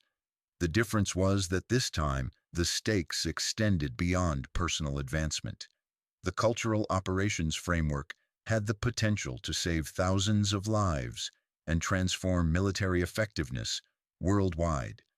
That made the effort to change minds, even difficult ones like Winters, worth every uncomfortable moment. Her phone rang as she reached the car. Secretary Davis: "General, just got word from the President. Your framework has been approved for implementation across all theaters. Full funding, priority staffing. Congratulations." "Thank you, sir. That's excellent news." The cultural integration approach you used with Dr. Winters didn't go unnoticed, by the way. The President specifically mentioned your ability to build bridges between divergent perspectives. Nova smiled slightly. "Just applying the framework in an academic context, sir." "Well, it worked. Speaking of which, Winters' historical analysis of Soviet cultural blind spots has been remarkably valuable. Bringing her into the project was inspired." "Different perspectives strengthen analysis, sir." "Indeed they do, General. Indeed they do." As the car pulled away from the White House, Nova felt a deep sense of professional satisfaction. The methodologies she'd developed in dusty forward operating bases in Afghanistan were now being implemented at the highest levels of government. The cultural frameworks she'd advocated in Winters' classroom were becoming standard doctrine. More importantly, minds were changing, not through force or humiliation, but through evidence, results, and strategic engagement. That, perhaps, was the most significant victory of all. 1 year to the day after that tense classroom confrontation, Nova Johnson stood at the podium in Georgetown's largest lecture hall. The room was filled beyond capacity for the inaugural symposium on Integrated Cultural Strategic Analysis, a joint initiative between Georgetown University and the Pentagon's Advanced Cultural Operations Center. In the audience sat military officers alongside academics, intelligence analysts beside graduate students. Dr. Winters occupied a front row seat as co-chair of the symposium. Beside her sat the Secretary of Defense and Georgetown's president. 1 year ago, Nova began, a classroom disagreement sparked a conversation that has transformed how we approach strategic analysis. Today, we formalize that transformation with this symposium and the joint academic military research initiative it represents. She gestured to the diverse audience before her. "Look around this room. Military and academic experts working together, not in separate silos, but in genuine collaboration. This is how we develop truly comprehensive understanding. The day's agenda included presentations from both military practitioners and academic researchers. Topics ranged from historical reassessments to current operational applications, all unified by the cultural analytical framework NOVA had pioneered. Dr. Winter's presentation on reinterpreting Cold War intelligence through cultural lenses drew particular attention. Her willingness to critically re-examine her own previous work demonstrated rare academic integrity. Soviet military doctrine, as I've argued in my previous work, was fundamentally sound in conventional terms. Winters acknowledged in her presentation, "What I failed to recognize, what we all failed to recognize, was the cultural blindness inherent in that doctrine." She displayed declassified intelligence reports side by side with tribal influence maps developed using Johnson's methodology. When we overlay these cultural frameworks onto historical operations, the pattern of failure becomes not just explicable, but predictable. She gestured to the visualization. The Soviet forces weren't just facing tactical challenges, they were operating with fundamental misunderstandings of the human terrain. The academic humility required for such a public reassessment was not lost on the audience.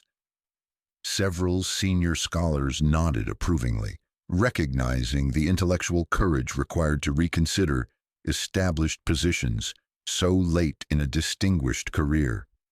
During the lunch break, Nova found herself approached by a young black woman in Air Force uniform. "General Johnson, Lieutenant Sophia Washington, ma'am. I just wanted to say what an inspiration you've been." "Thank you, Lieutenant. I'm starting the Georgetown Fellowship Program next semester." Washington hesitated.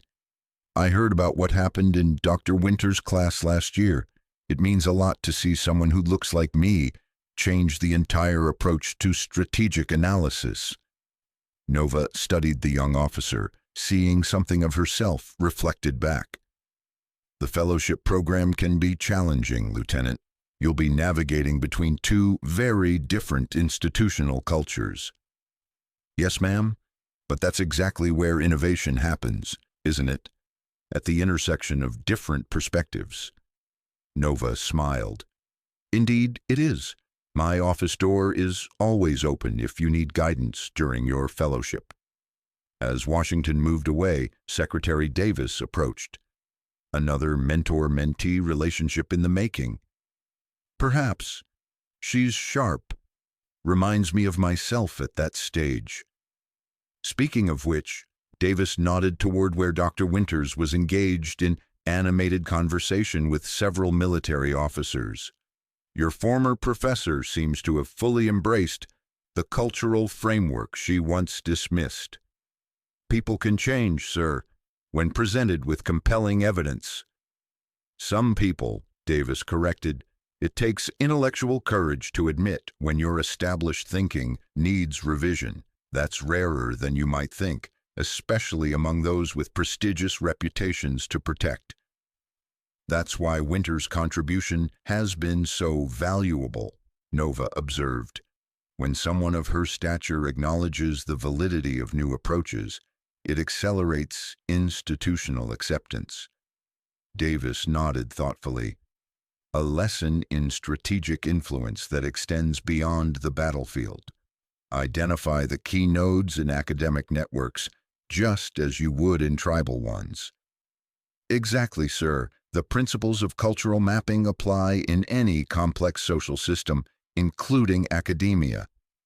The afternoon sessions concluded with a panel discussion featuring Nova and Winters seated side by side, a powerful visual representation of the bridge between military and academic approaches. "General Johnson," the moderator began, "a year ago your perspective was dismissed in an academic setting. Today, it's being implemented in military operations worldwide. What changed?" Nova considered her response carefully. What changed wasn't the validity of the analysis, the evidence supporting cultural frameworks had been accumulating for years. What changed was the willingness to engage with that evidence, both in academic and military contexts. Dr. Winters, you've been remarkably forthcoming about your initial resistance to General Johnson's approach. It seems like such a departure from traditional doctrine.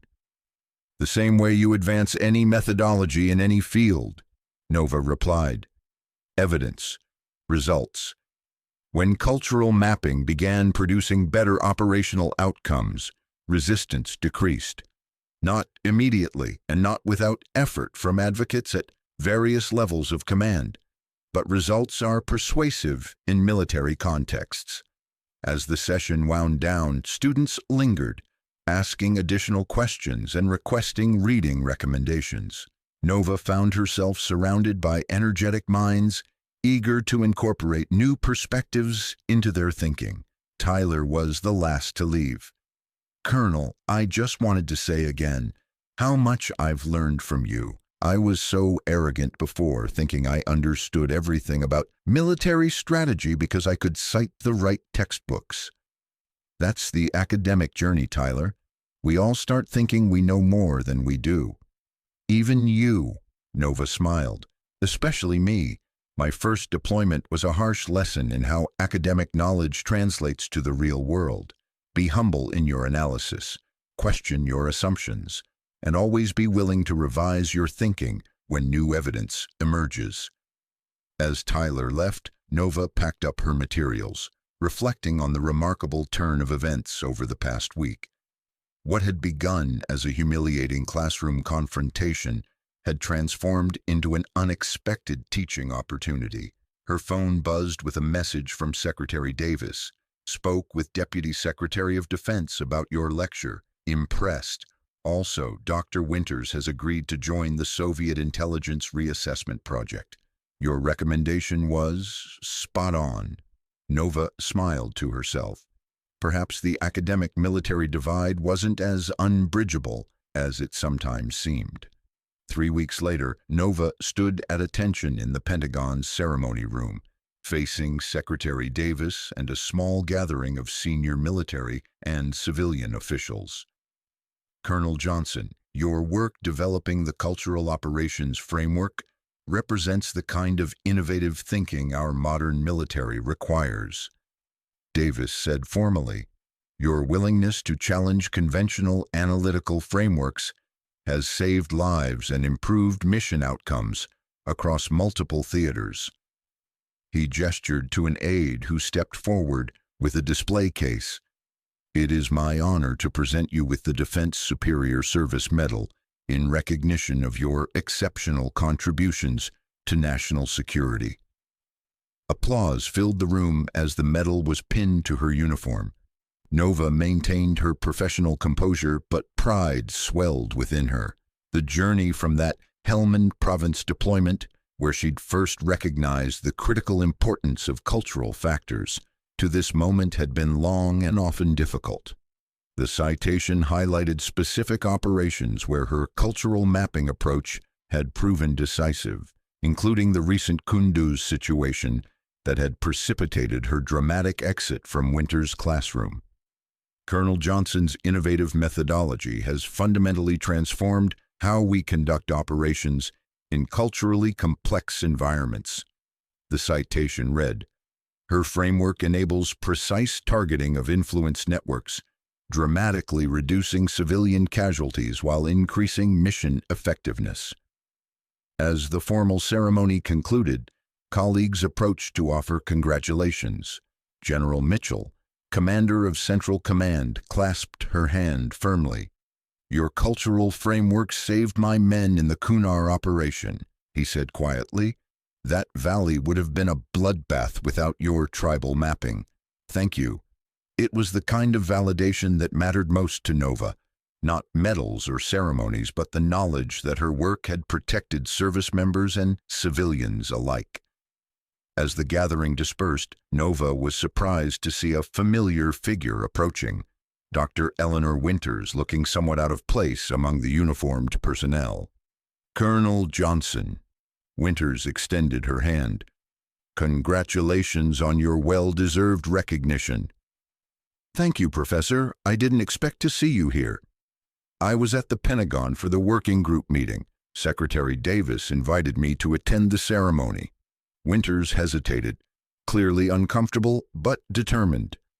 I owe you an apology, not just for dismissing your analysis in class, but for failing to recognize the value of your perspective. Nova nodded, accepting the apology without needing to verbalize forgiveness.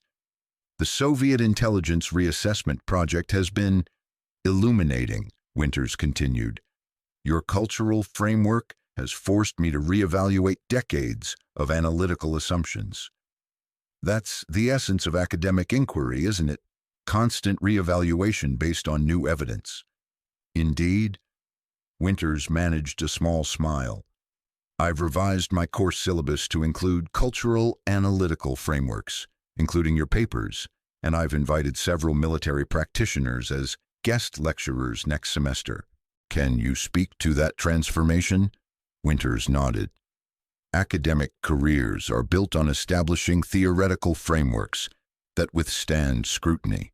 That creates a natural resistance to approaches that challenge those frameworks. She glanced at Nova. What I failed to recognize was that evolution isn't threatening, it's essential. General Johnson's cultural framework didn't invalidate traditional analysis, it enhanced it. Once I engaged with the evidence on its merits rather than through the lens of established doctrine, the value became undeniable. Would you say there are broader lessons here about intellectual flexibility? The moderator pressed. Absolutely, Winters replied. Perhaps the most important quality in any analyst, military or academic, is the willingness to reconsider core assumptions when evidence demands it. That's harder than it sounds, particularly when those assumptions have shaped entire careers. General Johnson, any final thoughts on this remarkable journey from classroom confrontation to institutional transformation? Nova smiled slightly. I'm reminded of something my first commanding officer told me. The goal isn't to be right. The goal is to get it right. That distinction matters. When we focus on advancing understanding rather than defending positions, genuine progress becomes possible. The symposium concluded with the formal announcement of the Joint Center for Cultural Strategic Studies, a permanent collaborative initiative between Georgetown and the Pentagon. Nova and Winters would serve as co-directors, symbolizing the integration of military and academic perspectives. As the attendees filed out, Tyler Abernathy approached the podium where Nova was gathering her materials. General Johnson, Lieutenant Abernathy reporting from DIA Cultural Analysis Division. Nova looked up, surprised. Lieutenant, you joined the military? Tyler stood at attention. Yes, ma'am. After graduation, I realized I wanted to be part of implementing these frameworks, not just studying them. Your example inspired me to commit fully. At ease, Lieutenant. That's a significant career shift. It is. But watching how you navigated between the academic and military worlds showed me it was possible to bridge that gap. He hesitated. I've been assigned to your Cultural Operations Center starting next month. I hope to continue learning from your example. Welcome to the team, Lieutenant. We need analysts who understand both traditional and cultural approaches. Thank you, ma'am. Tyler hesitated. I've been meaning to ask, that day in class, when Professor Winters dismissed your analysis and called on me instead, did you resent me for going along with her conventional framework? Nova considered the question. No, Lieutenant. You were a student responding to your professor's prompt. The important thing is how quickly you were willing to reconsider when presented with new evidence. That's the quality we need in intelligence analysis. After Tyler left, Dr. Winters joined Nova at the podium. Your influence extends beyond methodology, it seems. You're reshaping career trajectories now. people make their own choices, Professor. Indeed, but sometimes they need to see possibilities they hadn't imagined. Winters gathered her notes. The symposium exceeded expectations. Over 300 participants and requests to establish similar programs at 4 other universities. The momentum is building. Yes, and to think, it all began with a classroom confrontation that could have ended very differently. Winters looked directly at Nova. If you had simply pulled rank that day, revealed your Pentagon position immediately, none of this would have happened. What do you mean? I would have been publicly humiliated but not educated. You would have won the moment but lost the opportunity for meaningful change. Winters shook her head. Instead, you allowed the situation to unfold in a way that created space for genuine transformation, not just for me, but for the entire field. As they walked together toward the reception, Nova reflected on that pivotal moment 1 year ago. The classroom tension, the dismissal of her expertise, the Pentagon call that changed everything. What had seemed like humiliation had become the catalyst for institutional change that neither the military nor academia could have achieved alone. Outside the lecture hall, a group of students watched them pass. The general and the professor who had reshaped strategic analysis through their unlikely collaboration. Among them stood several young officers from the military fellowship program, including Lieutenant Washington. Is it true they used to be adversaries? One student whispered. Washington smiled.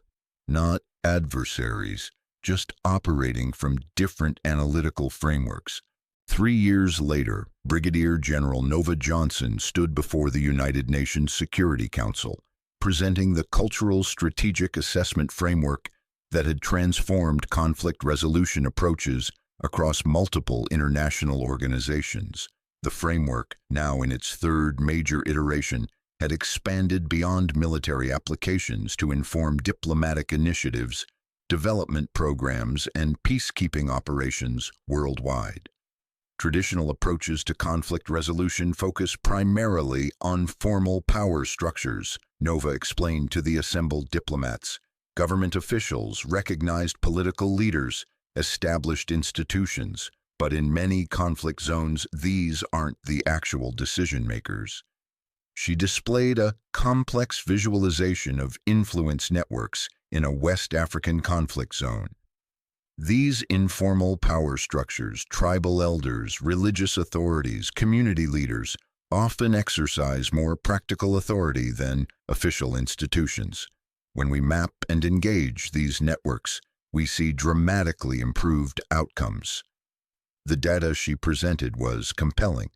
Regions where the cultural framework had been implemented showed 65% reductions in violent incidents and 47% improvements in stability metrics compared to control regions using conventional approaches. Perhaps most significantly, she continued, local populations report higher trust in peacekeeping operations that acknowledge and work within existing cultural power structures rather than imposing external frameworks. In the gallery, Dr. Eleanor Winters watched alongside representatives from 20 countries that had adopted versions of the framework. The Georgetown Pentagon Joint Program had expanded to include partnerships with universities and military institutions across 5 continents. The implications extend beyond immediate conflict resolution, Nova concluded, when development programs and governance initiatives align with cultural realities rather than opposing them. Sustainability increases dramatically. We see higher compliance, better resource distribution, and stronger community buy-in. The questions that followed demonstrated the framework's growing international acceptance. Representatives from countries as diverse as Colombia, Indonesia, and Nigeria described how cultural mapping had transformed their approaches to regional conflicts. What had begun as a tense classroom moment had evolved into a global movement rethinking how cultural understanding shaped strategic operations. After the presentation, as delegates discussed implementation strategies, Nova joined Winters in the gallery. "The council seems receptive," Winters observed, "particularly the representatives from regions where traditional strategic approaches have repeatedly failed. They recognize the framework's value because they've lived the consequences of cultural blind spots." Nova replied, "Sometimes the most valuable insights come from perspectives that have been systematically excluded." Winters nodded thoughtfully. "A lesson I'm grateful to have learned, however uncomfortable the process was." As they exited the chamber, a young diplomatic aide approached. "General Johnson, Secretary Winters, your next session with the Peacekeeping Committee begins in 30 minutes. Nova glanced at Winters with a smile. The secretary title reflected her recent appointment as an Undersecretary of Defense, a rare position for an academic, made possible by her pioneering work integrating cultural analysis into defense frameworks. "The world has changed considerably in 3 years, Nova observed as they walked toward the next meeting. "Indeed, though I sometimes wonder what would have happened if you hadn't been in my class that day, if the Pentagon hadn't called during that particular discussion. Someone else would have eventually challenged the conventional framework," Nova said diplomatically. "Perhaps, but not with your particular combination of academic credentials and battlefield experience. Not with your strategic patience." Winters shook her head. "You could have destroyed my career that day. Instead, you found a way to transform it, and in the process, transform an entire field." "That wasn't the objective," Nova replied honestly. "The goal was always better analysis, better outcomes. Personal vindication would have been satisfying, but ultimately unproductive. Not everyone would have made that calculation in your position. Military leadership teaches you to focus on mission objectives, not personal grievances." Nova smiled slightly. "Though I won't pretend the validation hasn't been satisfying." As they entered the committee room, delegates from around the world rose in respect. Military officers stood alongside diplomats, academics beside intelligence officials, all united by a framework that had bridged divides once thought unbridgeable. In that moment, Nova Johnson reflected on the journey from that Georgetown classroom to this United Nations chamber. The lesson wasn't just about cultural analysis in military operations. It was about the power of perspective and the transformative potential of voices long dismissed or excluded. The confrontation that began it all hadn't been about proving who was right. It had been about creating space for a more complete understanding, one that integrated multiple perspectives into a framework stronger than any could be alone. As General Johnson took her place at the committee table, she carried with her not just the authority of her rank or the validation of her approach, but the deeper satisfaction of having changed minds rather than simply overruled them. In the end, that was the most profound victory of all. Lieutenant Sophia Washington stood before a classroom of Georgetown graduate students, her Air Force uniform crisp, her presentation slides displaying complex cultural mapping data from a recent East African peacekeeping operation. The framework allowed us to identify key tribal mediators operating outside formal government structures, she explained. By engaging these influential figures, we defused tensions that conventional diplomatic channels had failed to address for months. In the back of the classroom, General Nova Johnson watched with quiet pride.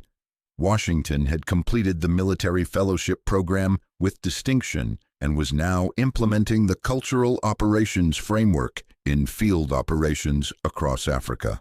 "Lieutenant, how did you overcome resistance from traditional diplomatic structures?" a student asked. "By demonstrating results," Washington replied confidently. "Cultural mapping isn't about replacing conventional approaches but enhancing them." When traditionally trained diplomats saw how engagement with informal power structures improved outcomes, resistance decreased. It was almost exactly what Nova herself had said years earlier when faced with similar questions. The cycle was continuing. New voices carrying the methodology forward, facing the same institutional challenges but armed with increasingly compelling evidence. After the guest lecture, Washington joined Nova in the hallway. "Excellent presentation, Lieutenant. Your East African implementation was particularly impressive." "Thank you, ma'am. I couldn't have developed it without your mentorship. The framework continues to evolve. Your tribal elder identification protocol represents a significant advancement over our original methodology." Washington beamed at the praise.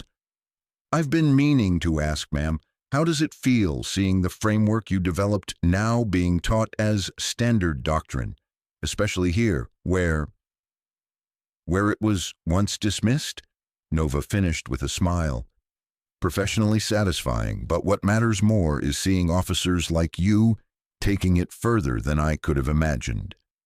They walked together toward the building exit, passing the lecture hall where that fateful confrontation with Dr. Winters had occurred years earlier. "The fellowship program has expanded to 12 officers now," Washington noted, "all studying cultural approaches to conflict resolution. Your legacy, ma'am." "Our legacy, Lieutenant. Each of you adds to the methodology, improves it, applies it in new contexts. That's how knowledge advances."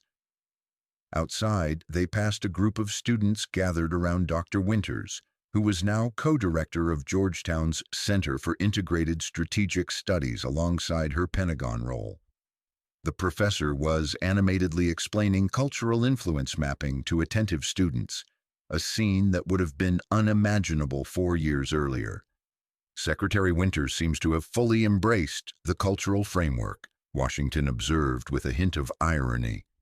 "People can change when presented with compelling evidence," Nova replied. "The willingness to reconsider established positions is a strength, not a weakness, in academia and in military operations." Still, the story of your confrontation has become almost legendary among the fellows, standing your ground against established doctrine, then being vindicated so dramatically. Nova shook her head slightly. "That narrative misses the point. The story isn't about vindication, it's about integration, bringing together perspectives that were unnecessarily separated, military and academic, tactical and cultural, traditional and innovative." Washington nodded thoughtfully. "That's a more nuanced lesson than the campus legend." "Reality usually is, Lieutenant. Reality usually is." 6 years after that classroom confrontation, Major General Nova Johnson stood in the Pentagon courtyard for the ribbon-cutting ceremony of the new Center for Integrated Cultural Operations. The modern glass and steel structure represented the permanent institutionalization of the methodology she had pioneered. Secretary of Defense Davis, now in his final year of service, stood beside her. "General Johnson's cultural operations framework has fundamentally transformed how we understand and engage in complex security environments," he told the assembled dignitaries.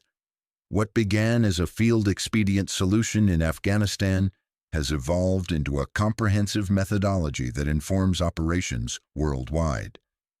The audience included military leaders, academics, diplomats, and development professionals, a cross-section of the diverse fields now implementing variations of the framework.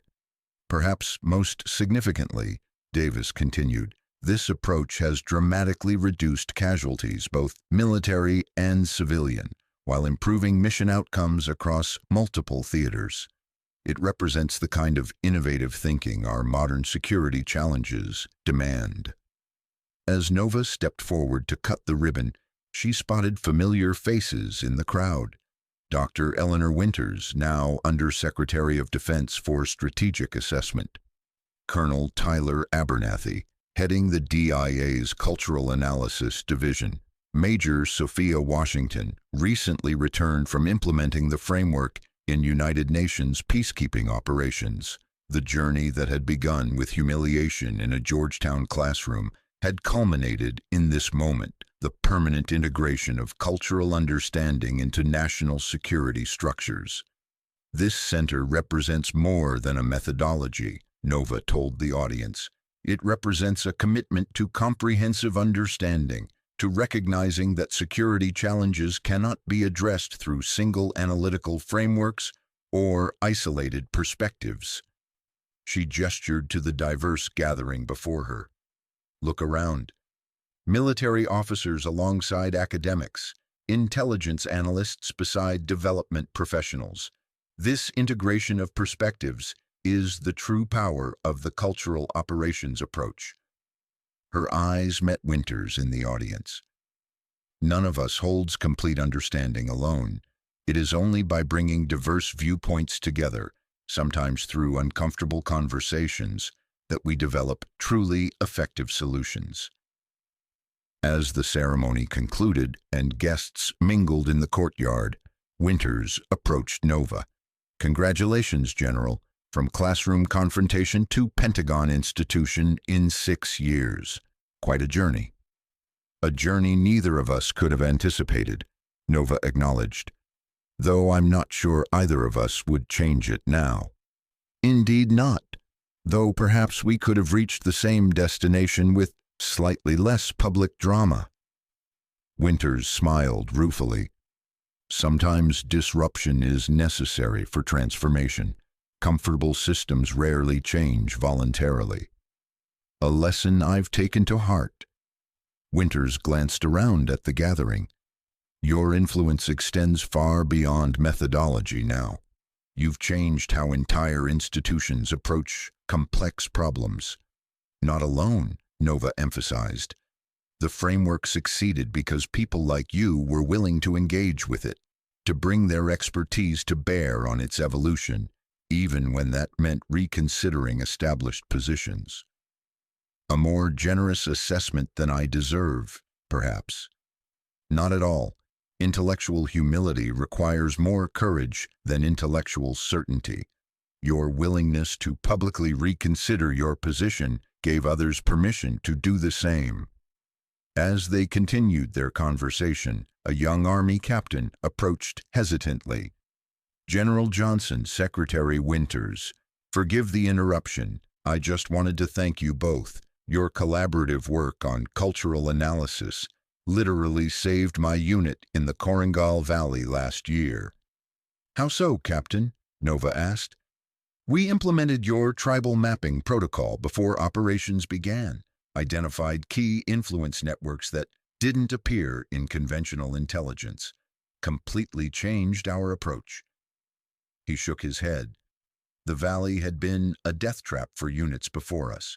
We suffered 0 casualties during our entire deployment. After the captain moved on, Winters turned to Nova with a solemn expression. That's the real measure of what you've accomplished. Not centers or ceremonies, but lives saved. What we've accomplished, Nova corrected. The integration of our approaches produced something stronger than either could have achieved alone. As the gathering dispersed, Nova found herself standing with Secretary Davis, watching the diverse group of professionals dispersing into the Washington evening. You've created something that will outlast all of us, Davis observed. The cultural operations framework is now so embedded in doctrine that future generations won't remember a time before it existed. That was always the goal, Nova replied. Not personal recognition, but institutional transformation. And yet, the personal element matters too. Davis turned to face her directly. Your unique combination of qualities made this possible. The analytical brilliance to develop the framework, the battlefield experience to prove its effectiveness, the academic credentials to defend it intellectually. He paused. But perhaps most importantly, the strategic patience to change minds rather than simply overrule them.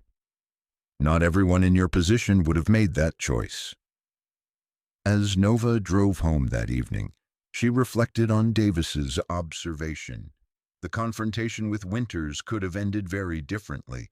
She could have immediately revealed her Pentagon position, embarrassing the professor and winning the moment. Instead, she had chosen a longer, more difficult path, one that created space for genuine transformation rather than mere compliance, one that changed minds rather than simply asserting authority. That choice, made in a moment of classroom humiliation, had altered not just her career trajectory, but the fundamental approach of multiple institutions to complex global challenges. Sometimes, Nova reflected, the most powerful response to dismissal wasn't immediate vindication, but strategic patience, the willingness to focus on long-term transformation rather than short-term validation. As she pulled into her driveway, her phone buzzed with a message from Washington. Just heard from UN Peacekeeping Command. Cultural framework officially adopted as standard doctrine for all operations. Your legacy is now global, ma'am. Nova smiled to herself. From a tense classroom confrontation to worldwide implementation in 6 years, a journey neither she nor Winters could have imagined that day, when cultural analysis was dismissively labeled fashionable revisionist thinking. The lesson wasn't just about military strategy or academic methodology. It was about the transformative potential of diverse perspectives and the remarkable changes possible when those perspectives were brought into productive dialogue, even through initially uncomfortable confrontations. It was a lesson worth all the difficulty of the journey. Have you ever witnessed someone being dismissed because of who they are rather than what they know? What would you have done in Nova's position when faced with that classroom humiliation? Would you have immediately revealed your credentials or shown the strategic patience she demonstrated? The story of General Nova Johnson reminds us that true authority doesn't come from titles or positions, but from expertise, integrity, and the courage to stand firm when your perspective is dismissed. It shows us that sometimes the most powerful response to prejudice isn't confrontation, but consistent excellence that makes denial impossible. If you found this story inspiring, please like, subscribe, and share it with someone who needs to be reminded that their voice matters, even when others try to silence it. And remember, the next time you see someone being dismissed or underestimated, speaking up could change more than just that moment. It could transform entire systems of thinking, because in the end, justice isn't just about individual vindication. It's about creating spaces where truth can emerge, especially from voices that have been systematically silenced.